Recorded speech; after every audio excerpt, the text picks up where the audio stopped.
बिस्मिल्लाहिर्रहमानिर्रहीम। हाफिज Ijlal Haider advocate fort Abbas Bawal नगर से तशरीफ लाए हैं और खुशामदीद कहते हैं।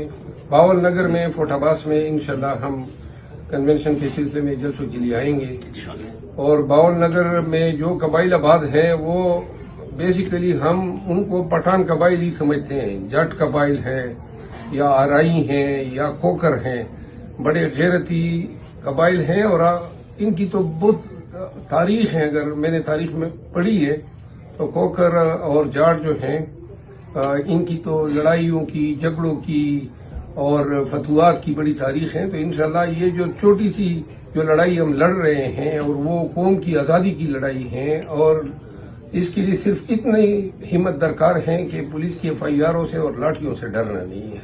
जिस तरह KP और बलूचिस्तान के लोग नहीं डरे, हमें पंजाब में इन बिरादरियों से बहुत ही उम्मीद है कि ये जुर्रत का मुजाहरा करेंगे और हमारी जो जलसे हैं या कन्वेंशन, जितने हमने जलसे कन्वेंशन किए हैं कहीं पे एक गमला तक नहीं टूटा।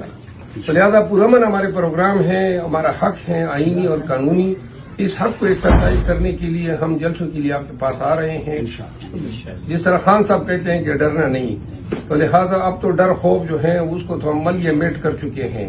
पंजाब में आपके ताउन से हमने इसको खत्म करना है, जड़ से उखाड़ना है, अपना हक इस्तेमाल करना है। पंजाब के लोगों ने ये बताना है कि हम पुलिस की वर्दी या पुलिस का डंडा, ये सारी उम्र जो है इन्होंने पंजाब के लोगों के खिलाफ पुलिस को इस्तेमाल किया है। अब वक्त है कि डंडे को, बदमाशी को, जबर को आपने रद्द करना है, शिकस्त देनी है। तो इंशाल्लाह जब भी बावल नगर में या फोर्ट अब्बास में जलसा होगा, मुझे उम्मीद है कि फोर्ट अब्बास और बावल नगर के लोग जोक दर जोक शिरकत करेंगे।